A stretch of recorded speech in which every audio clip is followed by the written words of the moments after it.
My brothers and sisters in Christ, peace be with you. In recent months, there has been a lot of talk about immigration and debate over the delicate balance of welcoming people into our country, while also working to keep our borders secure. For generations, immigrants have helped shape this nation. They still come today seeking economic opportunities not found in their countries, or safety from violence and persecution in their homelands. Many make great sacrifices to achieve this.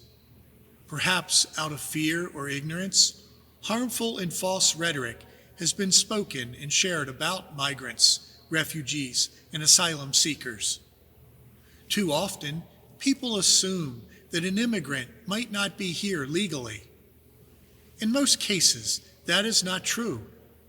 But even if it were, the Church teaches that every human being must be treated with the same level of dignity and respect. More than 20 years ago, bishops from the U.S. and Mexico joined to create a pastoral letter on immigration titled, "Strangers No Longer, Together on the Journey of Hope." The letter, issued in 2003, outlines 5 important principles that are rooted in the rich tradition of Catholic teachings. The Church believes that people have the right to find economic, social, or political opportunities within their homeland, but they also have the right to migrate to support themselves and their families. The Church teaches that people fleeing wars and persecution, such as asylum seekers and refugees, should be afforded protection by the global community and should have the right to claim refugee status without fear of imprisonment. While some enter without legal documentation, the Church calls on us to respect their right to basic human needs, such as food, shelter, clothing, work, and health care, regardless of their legal status. The Church also acknowledges that sovereign nations have the right to control their borders and protect them from those who seek to do harm. At the same time, the Church teaches that the nations should not close their borders only to protect their own prosperity. Throughout the Gospels, Jesus urges his followers to share their abundance with those in need. In chapter 25 of Matthew's Gospel, Jesus tells of the day when all the nations shall be judged. The Son of Man will separate the righteous from the wicked, and tells the righteous ones that they have inherited the kingdom, because when he was hungry, they gave him food.